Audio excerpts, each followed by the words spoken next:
Bear down, Bears fans. Another edition of the Chicago Bears podcast coming your way. Yerk, we got a beautiful day behind us. It looks like, is it coming to an end or just beginning in the background here today? I think that is just beginning. That's a just beginning day there. That's we got the morning. That's the sunrise. We got some construction happening over here, so if you hear any noise, that's from that. So stay tuned. September morning. I'm not mad at it. We got a lot to get into on today's episode, Yerk. I hope so. Both teams, baseball teams, are 0-1. Congratulations to the hot start for our baseball team. You went baseball. That is not where I went. Well, I didn't, only because it was opening day yesterday. Illinois won, though. And both teams lost. Yes, congratulations. Illinois won. Fighting Illini.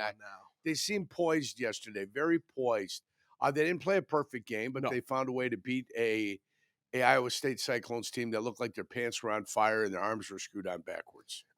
So they found a way to beat a team that was very beatable against them. I don't know what they thought they were doing. The offense looked completely different yesterday. It looked discombobulated. For me, the defense, you got one of the best defenses in the league, yes. right? In the college the basketball. best defense in college basketball. And yet you move the ball against one of those teams, and all of a sudden you go down low, and the guy's sitting there all by himself, ready to dunk the ball. So, and they made key 3-pointers when they had to, and they made them in streaks, and they never allowed. When it was 51-49. They had an open bucket where they're going for the layup. Oh, and he smoked the layup. And the guy misses the layup. Oh, if you can get it 51-51, the psychological damage you'd be doing to the Fighting Illini would be immense. But every time they got close, the Fighting Illini spread it out by about another 6-7 points. And they never got close enough to really get any damage. It was within 4. And how many lazy passes that were going directly across court were being made by Iowa State, where Shannon just found a way to pick them off and go down for an easy bucket. It was beyond the point of being ridiculous. For an Illini fan, congratulations. I'm sure you're happy. But if you're an Iowa State fan, boy, another tournament disappointed where you're a second seed. You've been top 3 seed a number of different times, and all you do is crap the bed. Yeah. Listen, I appreciate you crapping the bed. Let's keep breaking it down. Let's keep that up. I love college basketball and I love football. I thought that game really Illinois kind of almost gave it away. You know what I mean? A lot of missed free throws. Way too many missed free throws. Got to clean that up. Yep. You can't miss that many going up against UConn. But I'll tell you this. I think that this Illinois team can score with the best of them. I think Terrence Shannon is a bona fide NBA player.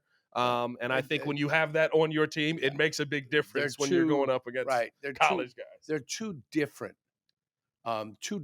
teams, one without Shannon and one with Shannon. Oh, absolutely. I mean, I was scared last night when he went out with 4. Remarkably different. Oh, my God. Remarkably different teams. So, yeah, and I would be a little bit afraid. But the problem is you've got one NBA player on Fighting Illini. I think Connecticut has 2, maybe 3 NBA players. You don't think Coleman Hawkins NBA? Who? Coleman Hawkins? No, not Shannon. 6'11". You look at Shannon play. No, he's an NBA player. And you look at him and say, "Oh my heavens, his game transfers over," and it's instantaneous, right? Maybe. I feel that. Maybe, but not. I feel that way about Hawkins defensively, though. I thought he did a lot of good things defensively. We see how that worked here for Chicago when they drafted some defensive-minded individuals. Well, I defensive minded. Pat Williams. He's been a disappointment. He's come here to shut people down. Yeah, he's a disappointment. Yeah, it's not good. That is what we call in the industry a bust. There, Jurko. Oh, you gotta get the logo out there. Should we talk a little Bears football here today, Yerk? Mm-hmm. Might as well talk a little bit of Bears football. Yeah, whatever you like. You put the mic down and pick the coffee. I know, but I got to turn that so I can get the Dunkin' up front. Sponsorship opportunities are right around the corner.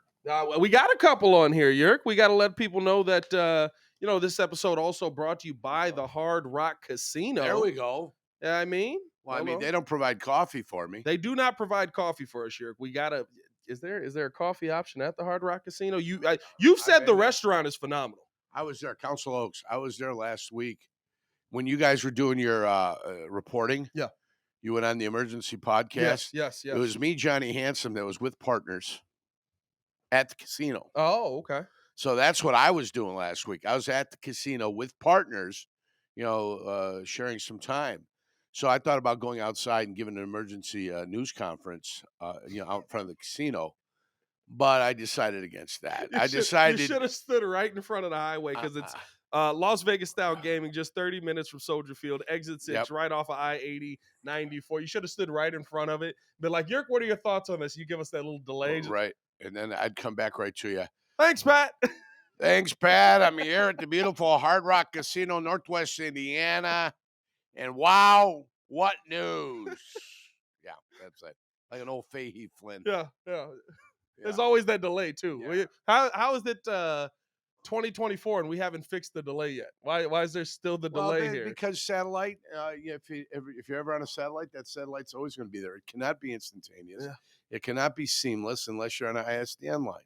And if you're on an ISDN line, that means you're hardwired in. Anything that's got to travel over the air, not through a wire, it cannot be instantaneous because it takes time. We cover everything. There's always going to be a I delay. dare you to say that there's another Chicago sports show covering. It's great to see our everything producers, like Nick Yeah. and Eric here. Big shout out to Nick. Yeah, Nick and Big Eric. shout out to Eric. What do you think of Nick's Big shout shoes out. right now? They're sharp. Man. Phenomenal I'll shoes. tell you. They're not new. You can never forget them. We won't be reselling those anytime soon. You can never forget. That shoe market, the basketball shoe market, big. Yeah. I never realized how big it is. Really?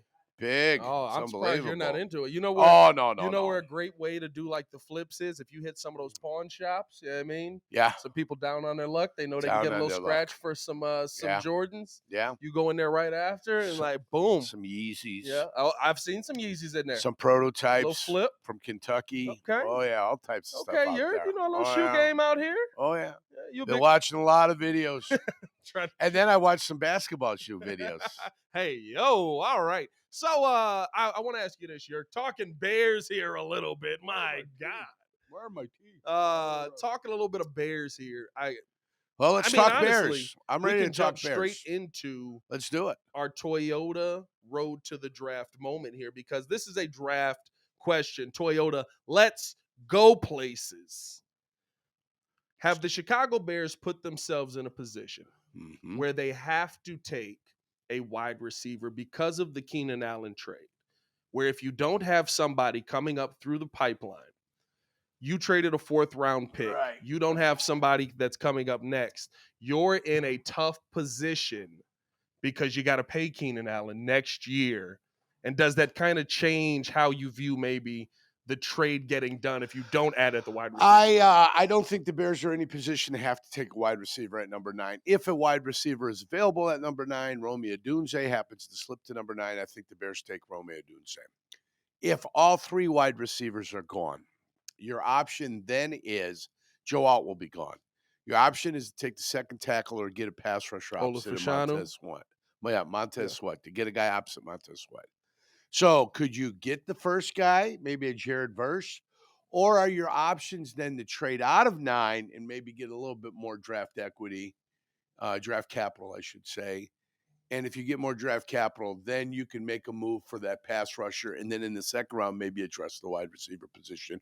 Or depending upon what happens with the center from Oregon, if he slips out of the first round, might be a chance for you to really solidify that center position. So that's how I see it. Do you feel like you're in a tough spot here, though, if you don't add to the wide receiver room? No, I don't. And you've got to pay 32-year-old Keenan Allen, and now he gets to dictate how much he's worth because he knows you don't have another option. No, I mean, you've got Scott that's there who they think they drafted in the 4th round. That they believe. Yep, if he learns how to stay on the ground and catch the ball, it'll be an absolute pleasure. Well, catching the ball would be nice. Well, the problem is he wants to jump. You don't have to jump. Yeah. You don't have to jump to get the football. You can stay on the ground and catch football. It's okay. If the ball's thrown at the height of your head, doesn't mean you have to jump to catch it in your chest. It means you have to put your hands out and just grab the ball and bring it in. You score a touchdown. When you jump, then certain things can happen to you. You get hit, you get bumped before you make, before the catch is secured, and you end up going out of bounds. I think that happened to him one time this year. Yeah. Stay on the ground, make the catches. I don't think they're hamstringed at the receiver position. They brought him in, and his number, Keenan Allen's number, is less because all that signing bonus money disappeared, all that other money disappeared. Right.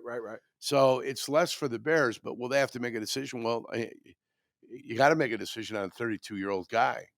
no matter what at the end of the year. That you've given up a good draft pick for, though. Fourth rounder. Fourth rounder, solid pick. You probably could have found Caleb, somebody there. right. Caleb Williams, they wanted to give him 2 legitimate wide receivers. I'm here for that. And I think they know that Rome Odunze is going to be gone. So they'll address the receiver position later is what I have a feeling. So a little Brendan pass Rice rusher, action, maybe. I think we're getting a pass rusher. Who? A little Brendan Rice action. That was Caleb Williams, wide receiver in college. I believe 7 touchdowns for Brendan Rice last year. Listen, as long as he's, if it's second round receiver, and we've seen receivers, he might be third. He might be a third round guy. He might slip that far. But listen, that's fine. Wherever he ends up falling, I just want a guy that just because you're comfortable with your guy doesn't necessarily mean you're of the ilk to play in the NFL. And I haven't seen him play. I don't know. I'm just saying wherever you find a guy, take the best guy. Yeah. That's all I'm looking for. Yeah, I want the best guy. So it's not complicated for me. Wherever you go up and down the lineup, take the best guy that you think is going to be there. That way, if you want to move off of Keenan, what if you bring 2 guys in here and you come out and these guys are smoking? Well, you got the option if somebody has wide receivers problems, take Keenan Allen and move him. Right. Right? If you've got guys that develop who are young, we had Andre Rison in Jacksonville. Uh-huh. They thought we needed a veteran wide receiver. We bring Andre Rison in. We got Keenan McCardle and we got Jimmy Smith. We had Willie Jackson from Florida, and we had Reggie Barlow, a youngster out of West Virginia. All these guys were young. Jimmy wasn't playing because Andre Rison was playing. Right. Keenan wasn't playing because Andre Rison was playing. So they were switching Keenan in and out. Well, Keenan and Jimmy Smith became the best duo Jacksonville's ever had at the wide receiver position. Right. Those 2 guys were studs down there. So sometimes we moved Andre Rison out after week 8. We got rid of him. The year you signed him. Yeah, the year we signed him, we got rid of him. Okay. And Green Bay ended up signing him, and he ended up going to Green Bay and scoring a touchdown in the Super Bowl. But that allowed Jimmy Smith and Keenan McCardle and Willie Jackson and Willie Big Play Clay Reggie Barlow to get there, chop down the big tree and let some of the little trees get a little sunlight. And they grew into football players. Is there something to be said about what you can learn from somebody being ahead of you, though? Was Andre Rison kind of a teacher to them? Because no, not at all. Not at all. They just already could play. And he was in the way. Here's what Andre had. Andre had some style. Andre had some pizzazz. Andre had the credibility when he came into the thing. But Andre was an undisciplined player that didn't want to run his routes, just wanted to run what he wanted to run. So when the quarterback depended upon him to come back and be at a certain spot, he wasn't there. And that started causing some problems for Jacksonville. That's why they moved on from him. Yeah. But it was because of the development of the younger guys that allowed them to feel comfortable enough to move on from Andre Rison. Andre Rison's a great wide receiver, but Andre Rison did what Andre Rison wanted to do, and that became a problem. You had to have a guy that was willing to. Well, you just have a guy that's got to be willing to play within the offense. Yeah. Can't go freelancing. The quarterback and you got to be on the same page. Freelancing at wide receiver is not a good thing. No, that's when you see the pick just go straight into the DB's hands, and you're like, "Who are you throwing to there, bud?" And like, I may not be on the quarterback. And then they say, "Oh, there's a miscommunication," but there wasn't really a miscommunication. There's just one guy doing his own thing, and that became a problem. But that's what you can have at the wide receiver position. You can have guys that are ready to spring, and then they're blocked, and hopefully the Bears get into that situation where the young guys are playing great, and you got to think about other things. But right now, Caleb Williams got 2 legitimate wide receivers, period. Oh, yeah. That's what he's easily got. And if Romy slips down, then I think they take a Odunze. We're seeing some crazy stuff in the mock drafts now. I mean, I'm seeing neighbors might fall in this draft because people are going to go quarterback crazy. JJ McCarthy's on the rise out here, Yerk. Well, no, people got to be in on JJ. I mean, I see that already. So your problem is your top 3 are going quarterback, right? Top 3 are going quarterback, and you would assume now, assuming it's tough. Now, Minnesota, you would assume the Giants are probably going quarterback. Minnesota needs quarterback. Denver needs quarterback. So now you've got 2 teams that are outside the top 10 looking to maneuver, trying to find a way to get into the top 10 so they can get a quarterback that they want. Yeah. And then that's only because they probably looked at Bo Nix and Penix and said, well, maybe they're not necessarily the answer, or maybe they would be more of a project than they would be a final product. And the toughest part with Penix is just health. You got to worry about him being able to stay. He wasn't able to stay on the field as much in college. I think what was it? He had cracked ribs that last game. Yeah, In the college football playoffs. Yeah, I yeah. mean, like he's been a guy who's been oft injured. And So Penix in his final game couldn't really get the ball to Rome Odunze where Rome could make the catch. He was open, guys were open, but he struggled in that last game. But you can't judge off one game. You judge off a couple of years in his well, I college think career. I think the tough part Same about thing with Bo Nix. Bo Nix looked terrible at the end. yeah. But I watched Bo Nix play Washington twice, and that was a hell of a game. It was a hell I of a think the football tough part about Penix is it's not that there's a lack of belief that he can't play. I think it's more of a lack of belief is he going to be able to stay healthy at this level? But I mean, Anthony Richardson went high and he's had injury issues his Right. Well, entire I mean, football career, and you never right. know. And I mean, it's 1 year. It was a couple of games, a couple, 2-3 games, and he Yeah. was out already. So, Yeah. Well, I don't know. They We'll used see. to have Minshew there, but they don't have Minshew there Oh, anymore. no Minshew there. I'm a Gardner guy. I'm not mad at it. Second. He went someplace and got paid. He's in Oakland right Yeah. now, or Vegas right now. Vegas, My brain's still on Oakland. I'm still in San Diego. Yeah. So. Not, you and I are in the same boat, my friend. And we got Nick over here. And we got Nick Our guy sticking Nick. around. Our guy Nick Nick and Eric. in the building. Making things happen. They're the ones making the clouds move. Oh, yeah. They make the weather happen. Yeah. Oh, yeah. Them and Tracy Butler. Shout out to all of them. Let me ask you this. I want to get your opinion because I haven't been able to talk to you since we've seen these changes come through. I got to get your thoughts on some of these rule changes that the NFL is making here. All right, here you go. Hip drop. I agree with 100%. That's interesting. It's a terrible tackle. It was awful the way it was. Whenever it got introduced and you saw them sweep through the back of the legs of a player, you don't have to do that. When you do that intentionally. You do that for one reason only. It's not to bring the guy down. It's to hurt the guy. So I'm glad they eliminated it. It's gone. Good. See, Lance is on the other side of that. Of course he feels like it's not something that you do intentionally, but it's something that when you're trying to grab somebody from behind, not true. How are you going to pull them down? Not true. Yeah. Get him down to the ground without firing your body and your legs in the back of his legs. Easy. It's not complicated at all. See, it's not difficult. Right. I feel what's going to be tough about it is how they officiate. Remember, you used to sit. I'm fine with. They literally grab the upper, the shoulder, horse collar. Yes. Not the horse collar. They just grab the shoulder. Yeah. They secure the shoulder, and then they fire their body through the back of their legs, and they think that's okay. Right. It's ridiculous. That one, absolutely it's ridiculous. Absolutely. Instead of reaching for his upper body, dive and tackle him and get him down. But I think what's tough is, a couple of the injuries that we saw this year, the one who's the quarterback that went down in college, I think he ended up getting grabbed up. I want to say it was the linebacker grabs him from behind and just drops his body weight. Doesn't go through the legs, but he ends up getting injured, a lower body injury. And now we're sitting here talking about that as a hip drop tackle. I think the part that scares a lot of people with it is how are the officials going to officiate it when they struggle officiating the obvious I'll wait calls. for the point of emphasis. When it comes out, they'll do 2 tackles and they'll show you which one's illegal and which one's legal. Yeah. Right. So, I mean, that's what you'll wait for. Okay. If the body doesn't go, if the tackler's body doesn't go through the other guy's body, he's on the side of him and he brings him down, then that's just a regular tackle.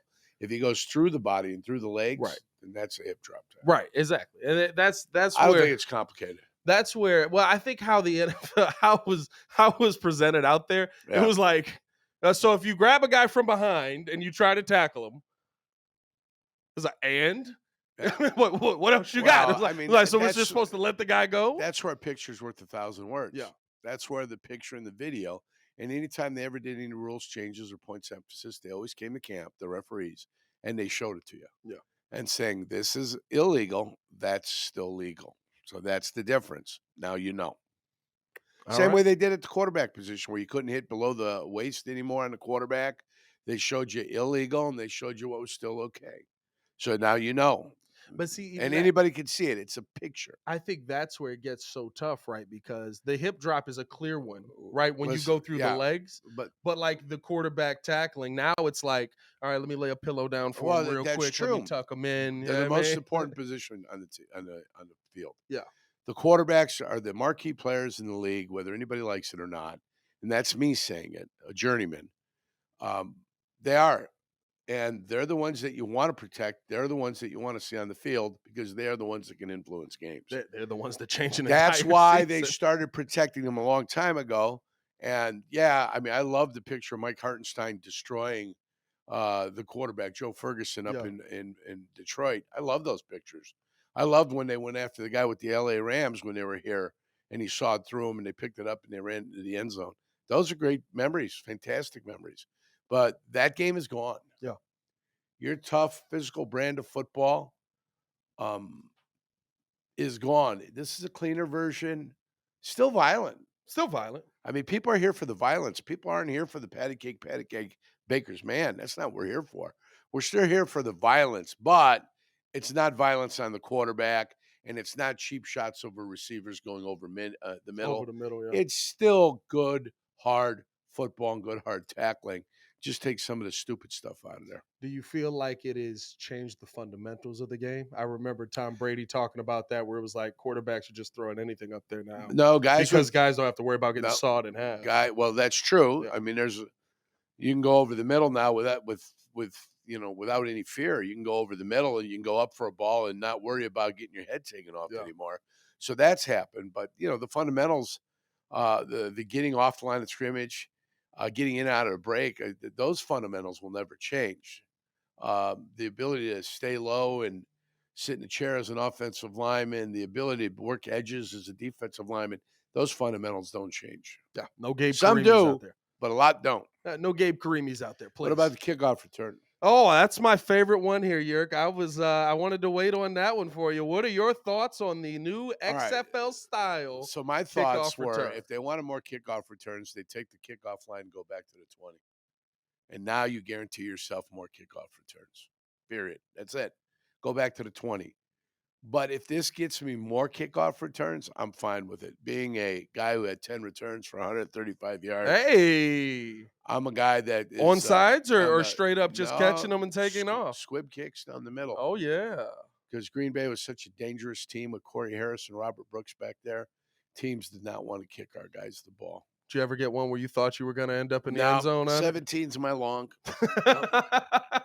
Never one that thought I was going to the end zone. 13.5-yard average. You never had one of those bumbling, stumbling. The great thing was when I got it usually past the 40. So if I can get it on a run going forward and I get a nice hop, I can catch it and I can just rumble forward and get it to the 40. And we should have won a game against the Minnesota Vikings up in Minnesota when I got the squib. I returned it. The first pass goes straight to Sterling Sharp and Sterling dropped it. And I saw Sterling only drop 2 balls in his career, and both of them were important occasions. One was against Chicago in 91 in Soldier Field, where he'd have put us in a position to get a first down. He dropped it and the game was over. And then the other one was this one in Minnesota where we could have been in field goal range with Chris Jackie with a chance to win the game for us. And he dropped it, and then it didn't make a difference. I would have been considered a hero. You would have been the hero in that game. Because I got it, far enough. I corralled it, and I got it far enough north. We only had about 38 seconds on the clock. We could have matriculated the ball down the field, kicked the game-winning field goal, left Minnesota with a victory. Instead, we leave with a loss again. When you see Sterling, do you let him know? Who? No. Sterling's a great player. Sterling belongs in the Hall of Fame. Absolutely. I don't think there's any gray area. I mean, Sterling's a Hall of Famer, period. It was him and Jerry Rice. They were the 2 receivers. One, Michael Irvin. Nobody's afraid of Michael Irvin. They were afraid of Sterling Sharp. Sterling was sharp, and Jerry Rice were the 2 dominant ones. Not Tim Brown. Yeah. Not touchdown Timmy Brown. It wasn't him. No. It was Sterling and Jerry. Yeah. Those were the 2 guys. 100%. Sterling was it's so crazy. You even hear Shannon say this. He's like, he's better. Like, I'm in the Hall of Fame, and he was better than me. He was that dominant. Neck injury in 94, right before the playoffs started, sidelined him. And he had a Lloyd London's policy for a career-ending injury. And he had already known he had a neck problem because he's had a strap that attached to his – he had a strap that attached to the back of his shoulder pads, and he had a button on top, and that strap buttoned up on top, and it made him keep his head back and didn't allow him to go forward. Okay, so he couldn't lead. He couldn't butt. He couldn't lead with his head. But that's exactly what happened. He caught the ball. He lowered himself, lowered his body. He got hit, felt the tingly thinglies. Yeah, and then that was it. It was over for him. He never played again. Can you? I don't even know. Like, what's the minimum exception? Because how many years is Sterling? Sterling's 5 years, right? No, I think Sterling played, if I'm not mistaken, I mean, we can look it up. 89, 90, 91, 92, 93, 94. So I think he played longer than Terrell Davis. It's so weird that I feel like we don't even hear his name brought up. I think he had a 7-year career, if I'm not mistaken. 7-year career. 7-year career. How many yards? 8,000. How many touchdowns? 65 that's touchdowns. 9 a year. That's 9 touchdowns a year. Back in the day that they weren't chucking the ball up all over the field. So and can't get him in the Hall of Fame. Well, I think he obviously belongs. I don't even think that's it's not a question. Yeah, that's not difficult. I mean, if Terrell Davis gets in because he got injured, well, I mean, everybody forgot Sterling got injured. I think that's my issue with it. It's almost like they've forgotten that Sterling existed. How Mongo was treated to me for years. It's like you kind of forget about it, and then something happens where you go, "Oh my God, we got to get him in." Everybody always considered Dan Hampton, the guy that was the better interior tackle of the two. But Dan kind of was slowed down by injuries, but Dan still ends up making the Hall of Fame because he was a dominant player at his position. His last couple of years with his back really kind of bothered and hurt his career. It did at the end of it when you're trying to amass some numbers. Also, his first couple of years in the league, they weren't keeping stats for his sacks. So you don't know how many sacks he had. Yeah. I think same thing with Mongo a little bit because Mongo started in 79, 80 also, and I think they didn't start keeping track to 82 or 83. So you had Richard Dent, who crystal clear was the best pass rusher on the Bears, was coming off the corner, caused the chaos, caused all the whatchama. So they always ask the question, how can you have 3 guys from the same defensive line in the Hall of Fame if they only won one, Super Bowl? And then Singletary got the gift of all gifts. Gift of all gifts. They elect him to the Hall of Fame because why? He was the 3rd best talented linebacker on his team. Otis Wilson and Wilbur Marshall were much better than he was. He was the voice. But Singletary was the captain, and then Madden made him a hero because look at his eyes. Oh, look at his eyes. I went back and listened to a John Madden game. Everybody was enamored with. Boy, if he was on now, they'd chase him out. They'd chase him out of town with pitchforks and flames. Get out of here. We don't want to listen to you. We had this conversation in the box yesterday, which was fun. Yerk, wish you could have been there, man. Yeah. Could have made it. Yeah. I got a little bit of a cold still. I wasn't going to come into work. Yeah. And then I sat with, partners again. It's a working man. Some of us have to entertain. Here goes a working man. Billy Guidey from Cork and Carry, and a couple of our partners stuck around. They didn't go into the game, so I sat and chatted. And I wasn't going to be rude and say, "Hey, I've got to go to the park." I entertained some of our partners, which is what I do. I mean, it's my want. Love it. I downloaded the ticket. It's on my. It's here in my Apple Wallet. Oh yeah. Crazy thing called an Apple Wallet. I'm not familiar with it all, but they told me it's there, and so I go there. Boom, Apple Wallet, right? Cash, boom. There's the White ticket. Sox, Look at boom. that. Right? Yeah, that's the ticket. Boom. That's it. March 28th, 2024. But I had to make a choice. Right? Choices need to be made sometimes. Yeah. This is live fire. I'm under fire. Yeah. So I got to make a choice. What is the choice? The choice was to stay with partners. I'm not mad at it. Entertain partners, shake hands, smoke a cigar. Sometimes you got to throw yourself on the barbed wire. Could I went and enjoyed myself and watched the White Sox score 0 runs? Sure, I could have done that. But I chose to be with partners because that's who I am. I'm a very giving man. I don't even remember where I was going because of your partner speech. I don't even. What was the last thing I said before we got there? It would have been great to be up in the suite. I heard that. But I know I was saying something about. We were talking about this in the suite yesterday. What were we talking about? I don't know what the hell you guys are talking about. You guys stun me sometimes.